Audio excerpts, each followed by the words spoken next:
record. So they missed the whole first part, but you guys are here. So that's the main thing. But yeah, Melissa, you're totally right. Working harder, working smarter, not harder. Anything else that's standing out to you guys right now?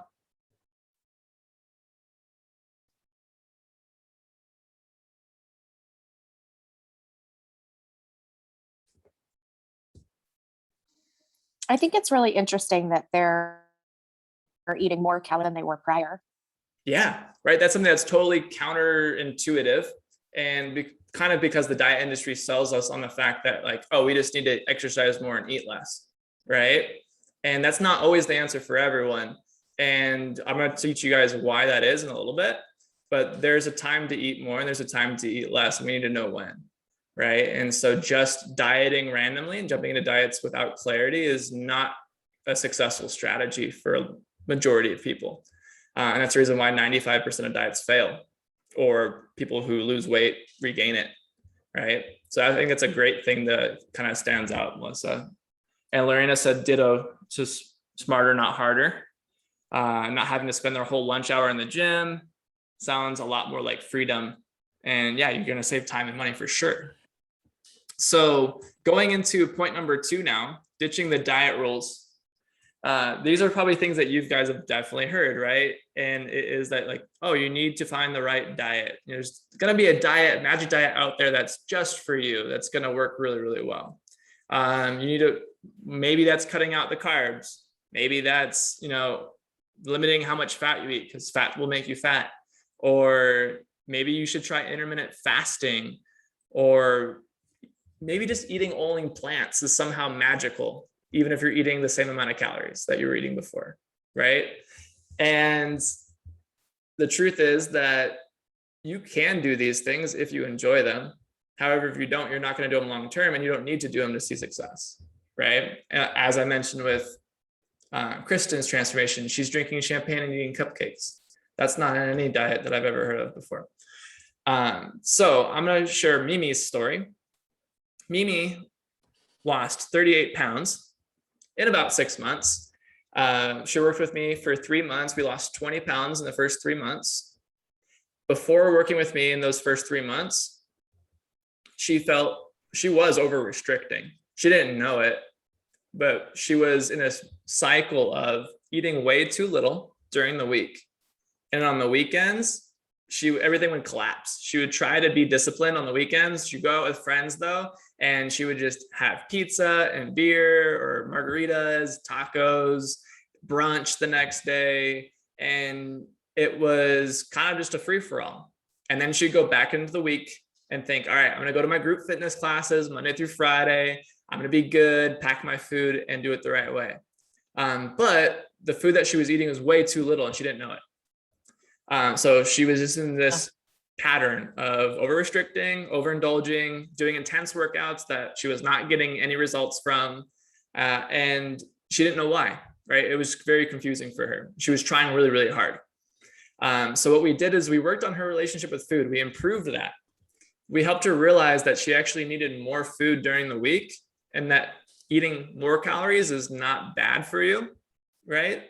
Because eating the right amount is important, not just eating less, right? And that's why sometimes eating more is the answer, not eating less. And because of that, she was able to go on the weekends feeling like she had a real brain that worked. And we were able to game plan to where she could still enjoy certain things. She didn't have to cut them out completely. And she lost 20 pounds in 12 weeks. And if I actually have the video, I can send it. Like, I've interviewed her before, put that on YouTube. We laugh about it because like in her last 2 weeks together, in those first 12 weeks, she lost an extra like 4 or 5 pounds, and she had cookies and wine, and she was like, and then like weighed in, and she was like, oh, I lost some weight. And it's just like, yeah, because it doesn't matter. So it was just funny because it's like, yeah, you can have cookies and wine. She was on the cookies and wine diet. She lost weight. And she also, as you can see by her back muscles, she kept with her group fitness. I didn't do her training on the group fitness side. She didn't want to give that up. So we just did nutrition. But she finally got the results from the group fitness because she was eating right. So it's pretty awesome. And Pam similar story as well. So Pam is also doing group fitness, and she was also over restricting, didn't know it. She kind of fell into the trap of like, well, I'm a little older, and all the diets for women my age say that I should be eating 1,200 calories. And so that's what she was doing. And she was not binging on the weekends. She was just doing it very stringently, because she's just a very disciplined person. And somehow she was gaining weight. She was very frustrated because she works out 4 or 5 days a week in group fitness. She eats 1,200 calories. She did everything by the book, whole foods, but for some reason she was really bloated. She was having problems sleeping. And as you can see, she had a little belly, and she wasn't happy about it, because her whole life before that, she did not have that. And people were kind of just telling her, well, I mean, you're older. It's whatever. It's not that bad. There's people way worse than you. But for her, it was not, she was not happy with it. So we got some clarity, realized that she was over restricting, realized that most people her age don't weight lift 5 days a week. So 1,200 calories is not for her, right? We got her bloating to go bye-bye in 1 week, because we realized the timing at which she was drinking water wasn't optimal for her. And so just the way, like the order of which food she was eating actually affected that. And we were able to figure that out in 1 week. Bloating went away. She felt a lot better, started sleeping better, eating more, kept her same workouts, but eventually that actually switched. Now she doesn't go to group fitness anymore, and she has the knowledge to work out on her own. So she gained a lot of knowledge, and we started nurturing her body, and she's making a lot of progress now still on her own, which is pretty awesome. And so our third point is prioritizing wellness. So as you guys as I talked about detoxes before, they're not super healthy for us. Not that fasting can't be good in the right circumstance for the right person. Like, it's not that it's bad, but most people, the way they use it is pretty bad. So, trying to starve your body to lose weight, not something we should probably be doing. We don't need to do anything extreme like the peanut butter diet. Believe it or not, it's an actual book written by a dietitian called The Peanut Butter Diet. And I read like that just to I was like, man, there has to be something more to this. That's like, actually, like, it's just the name is catchy. No, it's like a terrible diet. And it's just like, wow. There's crazy diets that, someone posted a Vogue article with the diet in it from like 10 years ago. And it was nothing but steak, wine, and cheese diet. Very restrictive, 3 food items.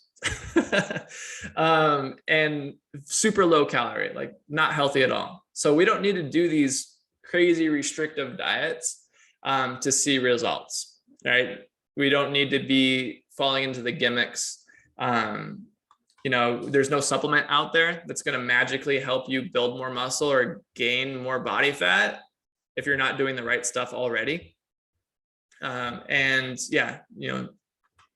You don't need to sacrifice sleep to wake up early to go to the gym every day. Again, there's going to come a point where there's an optimal amount of working out, and sleep is pretty dang important too.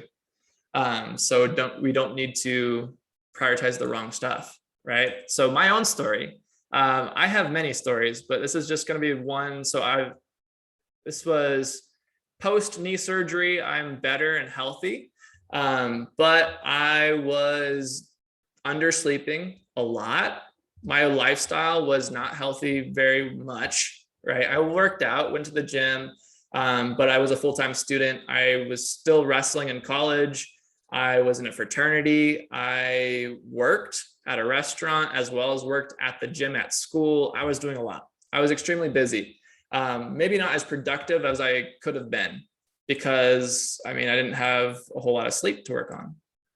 And you can kind of see like, all right, so I'm not terrible there, but like I was able to gain 30 pounds and look leaner with gaining 30 pounds in the right picture there, because I started prioritizing my health and instead of trying to do everything and be busy.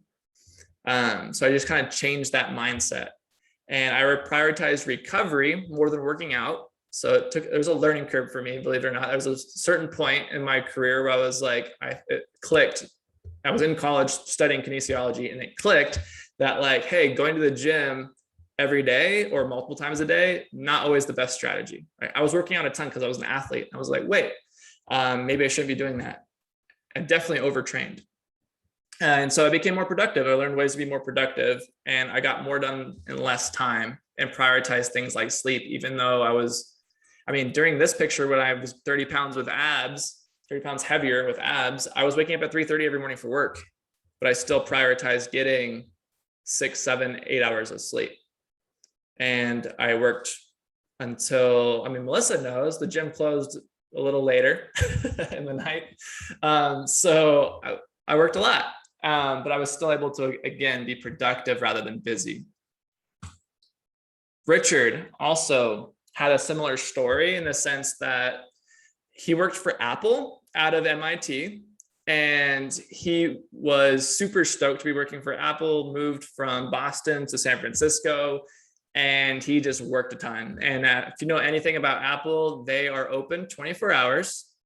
So you can work all day and all night. They have everything at Apple, so you never have to leave because they don't want you to leave.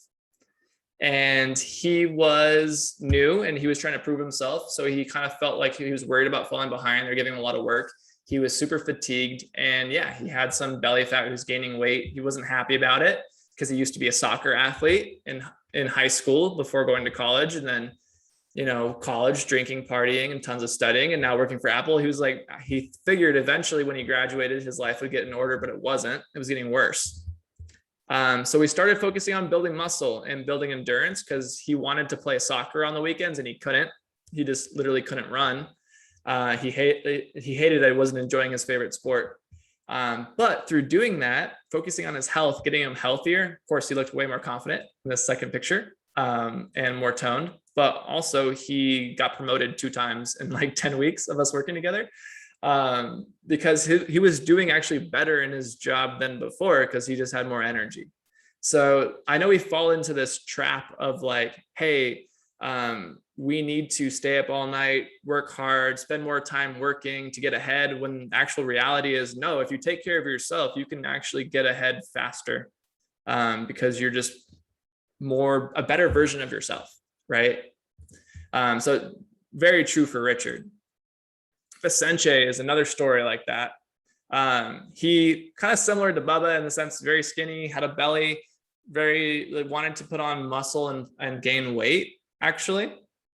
And so but he hated exercise. He told me that, like, that's his words. When I say it, I hear it in his voice. Because he told me on the phone, he's like, I don't know if we could work together, Jordan. I hate exercise. I was like, it's okay. Tell me why you hate it. And I figured out why. And we fixed that. And so he was, again, skinny fat was the words he used to describe himself. He thought it was impossible to gain weight because he had tried. He hired multiple personal trainers, worked with them in person. He himself went to the gym every day for a year straight and didn't get results lifting weights. And he had worked with personal trainers, so he knew how to lift weights, but he didn't know how to program. So he wasn't following a structured program. He wasn't getting the results. And he was overtraining, right? And he was suffering from anxiety with COVID going around and quarantining. And he's a PhD student and he's really, really busy, and he's married as well. So he's got a busy life. And when we're able to get him to feel good and kind of ditch the anxiety through working out and taking care of his body, he built a lot of confidence because he gained 20 pounds. In about 8 weeks, he gained 20 pounds. And you can kind of see from, his belly actually looks better. He has a bigger chest. So a lot of that is muscle. He told me, he's like, for the first time in my life, I had a dream that I was at the beach and I took off my shirt, because he was just like, I feel confident now. And he finally got the results that he always was looking for, and he tried so hard to get.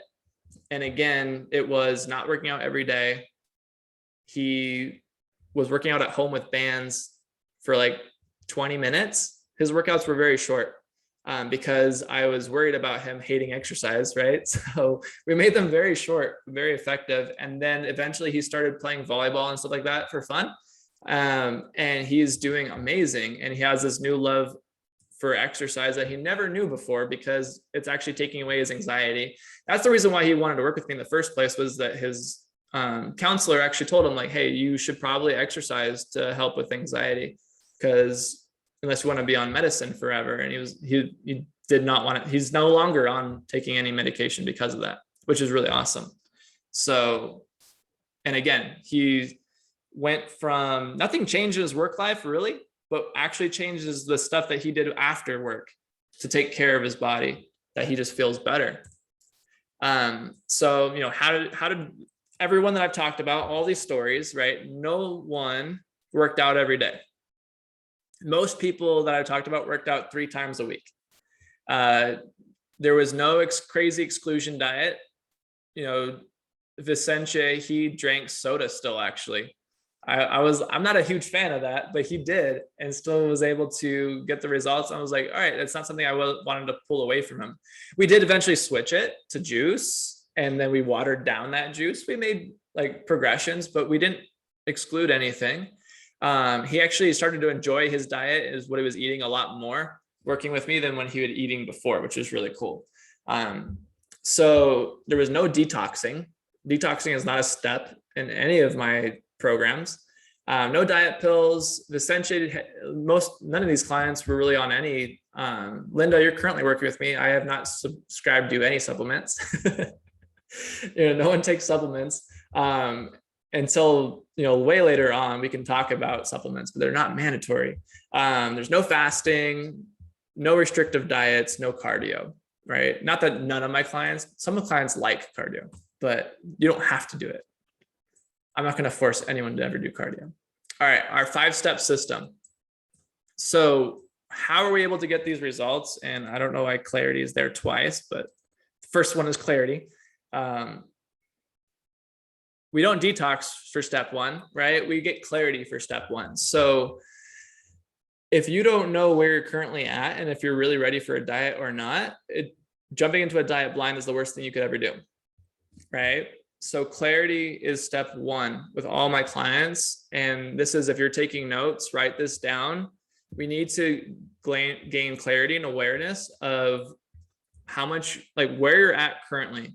If you just finished a diet, you're not ready for another diet, right? And when I say diet, I mean, if you're eating to lose weight actively, then, and you just finished that, it's probably not time to jump into another one, right? So what do we do if you're not ready to jump straight into a diet? Step 2 is metabolic priming. Metabolic priming is just my fancy term for, we're going to get you ready to diet. Like, we're going to put your body in a spot where it wants to actually lose body fat. It's gonna be a lot easier. So if you've been constantly, like Pam was, eating 1,200 calories a day, and your metabolism is very low and slow, and you feel like, man, there's something I can do to lose weight, maybe we need to start eating more. If you've been stuck on keto for a very, very long time, maybe it's time to eat more carbs, right? To prime that metabolism. If you've been working like crazy and not sleeping, maybe it's time to prioritize sleep in order to bring you back to homeostasis. If there's a lot of stress in your life, maybe it's time to pick up a hobby like reading instead of watching TV at night, and get an evening routine, right? These are different things that we focus on in order to prime your body to lose body fat. Because if you're in a state of super stress, as in whether it's emotional stress, work stress, just a lot going on in your life, dieting puts on stress. So it's physical stress, working out too much, physical stress as well. Those things are going to keep you from losing body fat. You won't be ready for a diet. So those are the stuff that we take care of in step 2.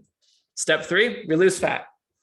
And when we lose fat, we want to do it as quick as possible, because believe it or not, I don't think anyone likes to diet. I know everyone does it, as in I forget the number, but the fitness industry, the diet industry is worth billions. A lot of people do it. But really, it's just like, why? We don't want to do it for a long time. And there's 2 reasons to that. One is just because who wants to be hungry all the time, right? We want to get it done as fast as possible. But 2, if you stay in a diet for too long, you will adapt to that diet and your metabolism will slow down. And then we'll have to do step 2 again, We have to prime our metabolism again, which we don't want to do again, right? We don't have to go backwards. We want to keep going forwards. And so we want to accelerate fat loss. We want to do it in short bursts. We don't want to do long. Fat loss is not a marathon. It is a sprint, short sprints, bursts. After fat loss, step 4 is health optimization. You should be getting healthier in this system. You should not be getting unhealthier. That's why I'm not a huge fan of like saying I'm not going to eat for 3 weeks and just drink celery juice. We want you to get healthier. Part of getting healthier is building muscle, right? And just making sure your sleep is well and everything like that. Biofeedback is good. Hunger is normal. And then number 5, once we've got you to where you want to be, life integration, making sure that you can stick with this is something that isn't like a means to an end, but it's something that you can keep doing. And it's just part of who you are. That's why you can be like Mimi and Pam, who are no longer working with me, but are very active in my free community and are still getting awesome results. And Mimi actually just told me, she asked me what certification company she should look at because she's gonna become a personal trainer herself. So I'm super proud of her for that. And it's awesome because we've integrated it into how she lives and to where now she wants to inspire others, which is really cool. So I'm going to show these 5 steps in Pam's story to give you guys an example. And then I'm pretty sure you'll be able to see it, how it worked in other stories as well, and then how it can work in your own. But we didn't know Pam was over restricting before we knew she was, right? So how did we know that? How do we figure out that she was over restricting? How did we figure out that she was, maybe the workouts were too intense for her? And it was step 1, clarity.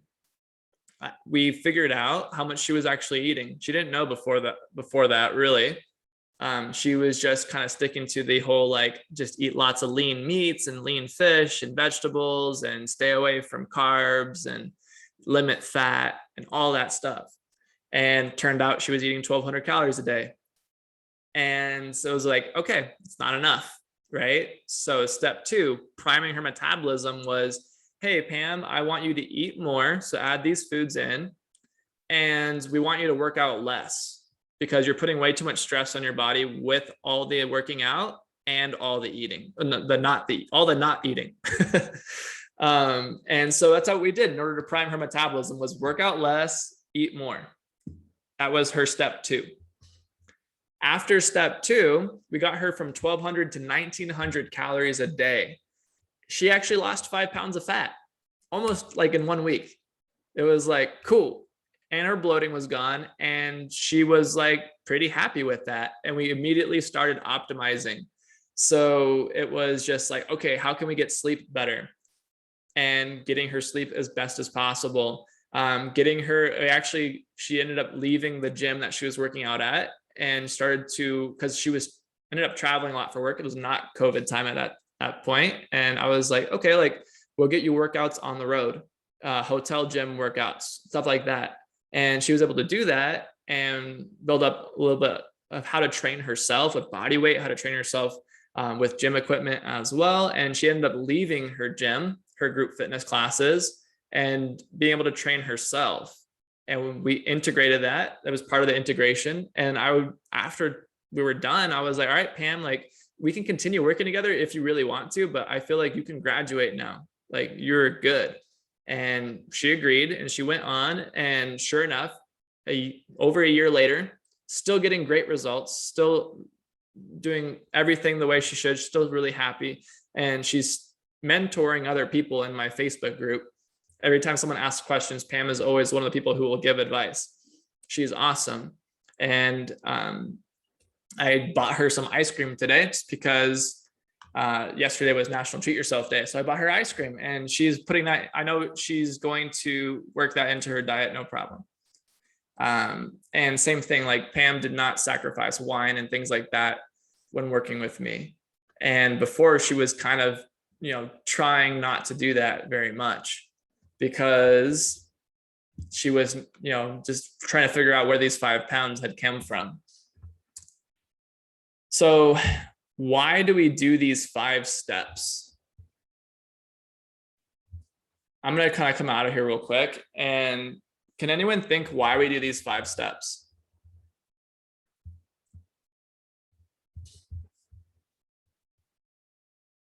Or maybe a better question is, what did you learn from hearing or seeing these 5 steps?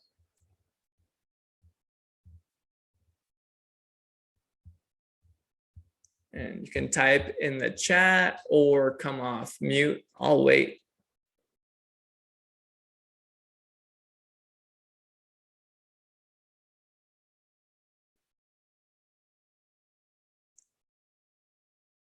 You don't have to be right. It's fine. Like, this is an open place for all learning.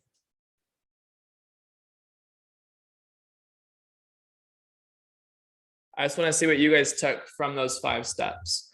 So Melissa said, you need to look at the big picture before you dive into something new. Each piece all fits with the other. Yes. Melissa also said, Melissa said, metabolic priming is very interesting to me because I know I overeat. Cool. So metabolic priming, if you're overeating, might be the opposite. It might be bringing your calories into like a normal amount, keeping them steady, right? But yeah, so metabolic priming is going to be super helpful. And also too, it depends on why you're overeating. If you're like Mimi, right, over restricting, overeating, going back and forth, that could be a problem too. So yeah, we have these steps for a reason, right? We need to gain clarity first. That's the big thing. I'm going to show you guys why we do these steps, no matter who you are. So why these 5 steps? Welcome to the triangle of awareness. So this triangle is where we pick your goal. Is your goal performance, longevity, or aesthetics, right? What's something that stands out when you see this triangle, you guys?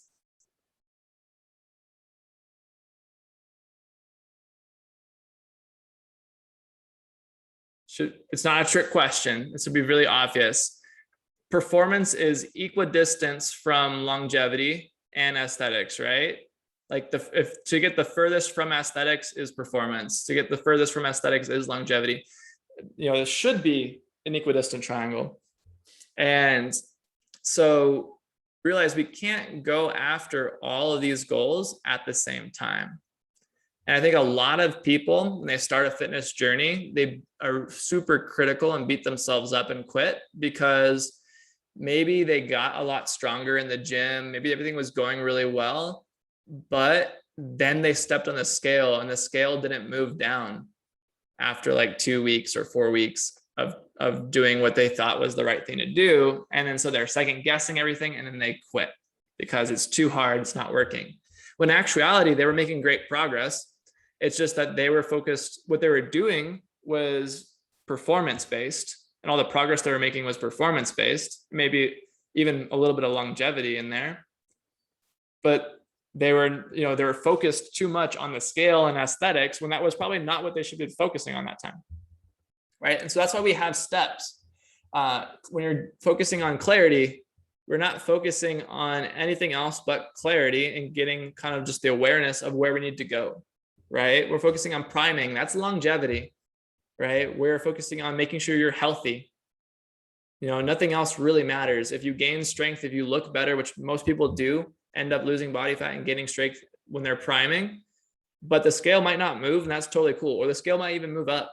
Totally cool as well, right? As long as you're getting healthier. And then once you're healthier, then we can focus on aesthetics or performance and go really in on performance, right? And lift heavy and get really strong or learn new moves like a pistol squat, right?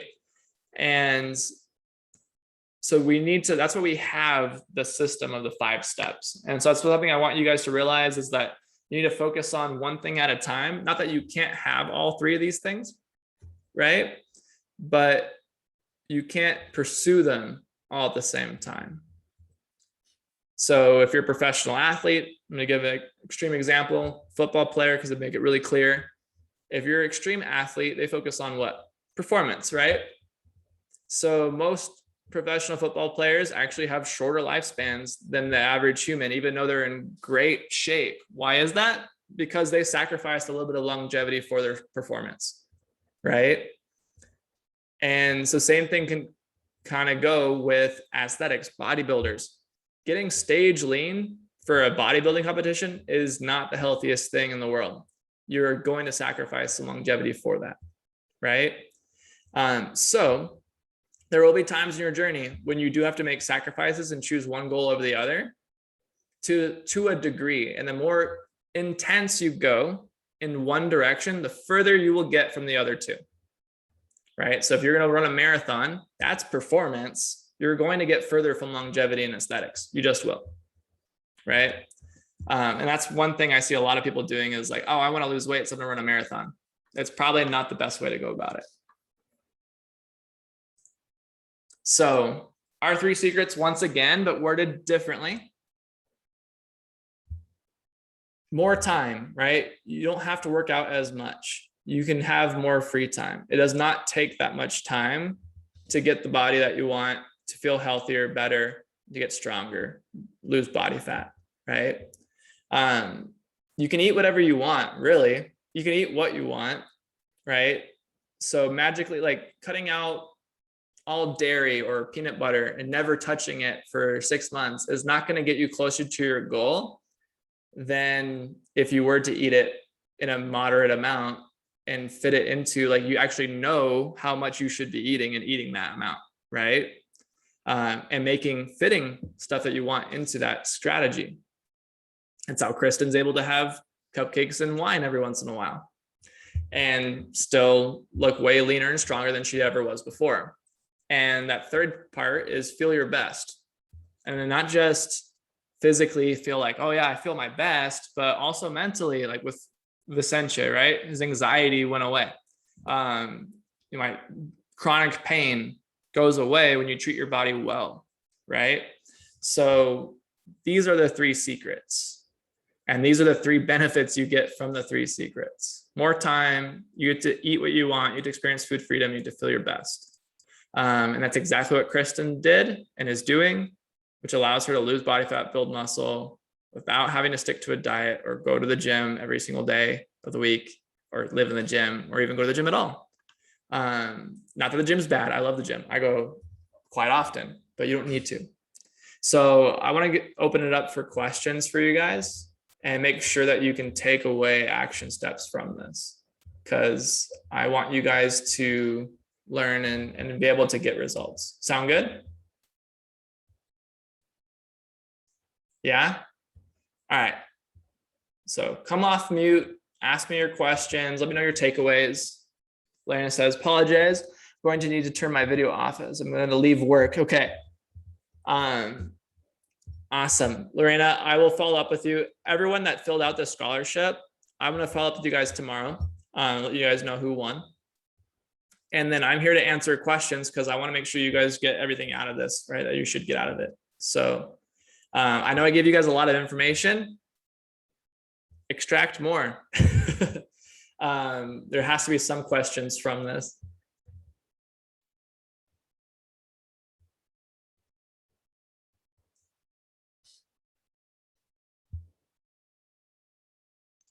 I have a question for you, Jordan. Yeah, go ahead, Melissa. How do you figure out like what the optimal time frame for somebody is to work out? Is it, you said some clients it's 3 times a week, some clients it might be more. How do you work to figure that out for yourself? Yeah. How do you work with your person? Definitely. So you have to be realistic with it, right? So there's priorities. And there's a hierarchy of nutrition, which I'll teach you guys now. And there's also there's other priorities too, that we have to look at first. So working out's important, but I would say it's about like 3rd on the list of importance, right? So sleep is number 1 in my book. If you're not getting enough sleep, I don't care if you're working out, right? So you need to get enough sleep. And that's going to be step number 1 of anyone working with me. Or if you're on your own journey, you would reflect and be like, am I getting enough sleep? If that's not a problem and you're currently working out, stop working out and take that time and make it sleep and you'll be better. So sleep first. Water intake and just making sure you're eating enough food, like calories coming into your body, right? So we know 1,200 calories hopefully is not a successful long-term diet. If you did not know that before coming onto this call, we now know 1,200 calories or less. I've seen people eat 800 and gain a lot of weight from that. It's not healthy. It does not work. So we don't need to do that, right? And it's very easy. You can just hop I can give you guys a link actually. You hop online and you can figure out your BMR. But I mean, apps like Fitbit as well as MyFitnessPal will figure out your like maintenance calories. They kind of suck when they tell you, like, when you're trying to lose weight and they're like, oh, eat this much to lose weight. That function sucks on those types of apps. But trying to figure out, like, all right, if I want to maintain, so how to use MyFitnessPal the right way? Go in there, say, my goal is to maintain my current weight. Put your weight in, and that's your maintenance calories. If you're way under that right now, and you've been way under that for like years or months, that's time to recover your metabolism, right? So now we know we need to eat more. And so with workouts, right, if you're not doing those first two things, if you're not eating enough, you're not sleeping enough, you're not drinking enough water, you have no business being in a gym. You have no business trying to do like work out really hard, because it's just going to put too much stress on your body probably, right? If you got those three things done and you're like, man, I still got like I got a lot of time still on my schedule, feel free to go to the gym for an hour if you want, 3 times a week. Totally cool. That's pretty great. If you're new to working out, 30 minutes, right? If you've been working out for a while, 1 hour is cool. But if you're brand new, 30 minutes. If you're like, man, I'm sleeping more, I'm eating more, I am drinking water, but I don't have much time, like how my dad was, our solution was 10, 15-minute workouts 3-4 times a week. So it's just being able to do what you have with what you have and making sure that you prioritize the right things first. Does that make sense, Melissa? Cool. Awesome. Yeah. Thank you. You're welcome. Yeah. So everyone's different, right? We got to figure it out, but it's the priorities helps us figure it out. With nutrition, so the hierarchy of nutrition, which I think is super valuable. So definitely write this down, you guys. And Linda maybe already knows it, and Maira might have heard me say it before. So the hierarchy of nutrition, calories is number 1, right? If you're not eating the right amount of calories for your goal, nothing else matters. Number 2 is protein. Protein is super important, you guys. If you're not eating enough protein for your goal or for your health, nothing else in nutrition world matters, right? So we're not talking about intermittent fasting. We're talking about eating enough calories, eating enough protein, right? If you're not doing those 2 things, intermittent fasting is just not around, right? It's not an option. Number 3 is fat. We need to eat enough fat to support just healthy hormones and your joint health and your brain health, everything like that. If you're not doing that, again, nothing else matters. And then number 4 is carbohydrates, which kind of goes into calories. A lot of times people are restricting carbs nowadays because they want to restrict calories. And that is, sometimes not optimal, especially if you're training really hard or you have a really stressful life. So optimal carbohydrate intake is number 4.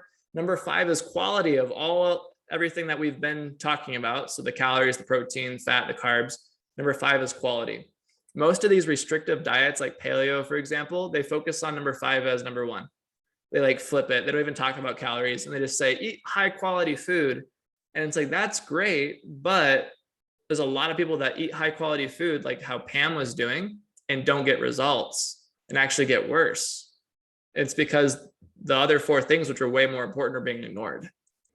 So hierarchy of nutrition, super important, guys. So if you want to train yourselves, that's the way to do it. When it comes to your nutrition, make sure you have these 5 things. You're constantly running through them and making sure that the main thing is the main thing.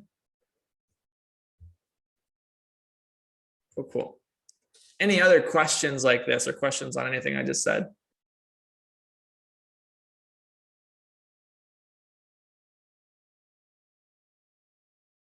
No, Melissa's good.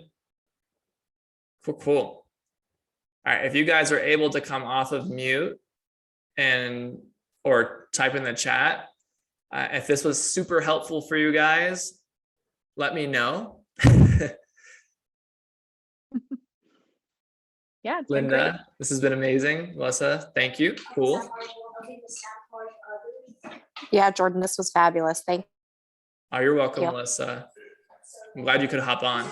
so much of this has hit home, as you well know, as we have been working together. And Mhm. I mean, everybody, you think that, you're doing this great job by restricting, and you're doing so much more harm than help. And so it's been an enlightening journey. Thank you.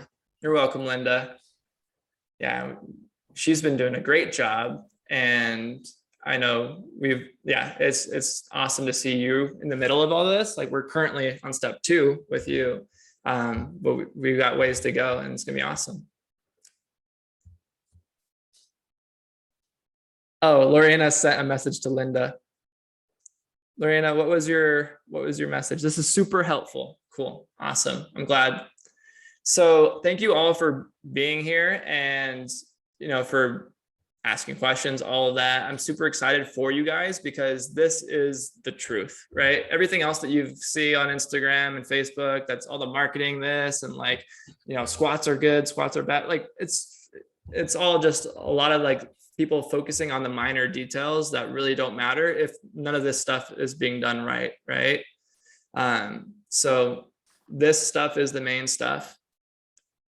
And picking, again, like the right things at the right time, super, super helpful. And it'll just kind of break open a new world for you guys when it comes to success with your health and fitness. If you guys don't have any other questions for me, if you guys feel like empowered and ready to go, then that's awesome. I'll end this call and I'll follow up with everyone that filled out the scholarship form, and I'll let you guys know who's going to get that free 6 months with me. Cool. Awesome. Jordan, thank you for your time and your knowledge. Oh, you're welcome, Linda.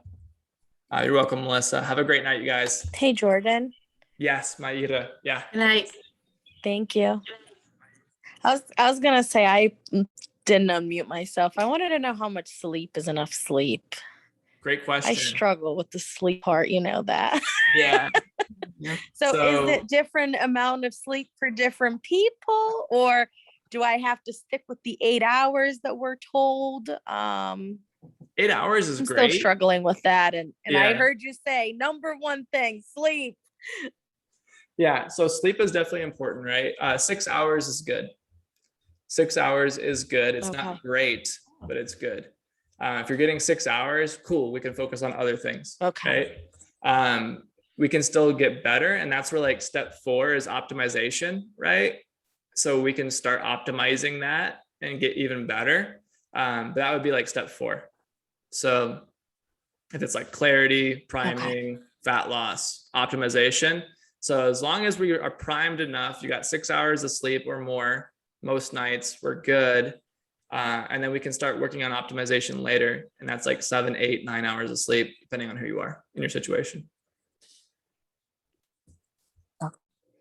Perfect. Thank you. All right. You're welcome. Thank you. You're welcome. All right, guys, I'm gonna stop the recording.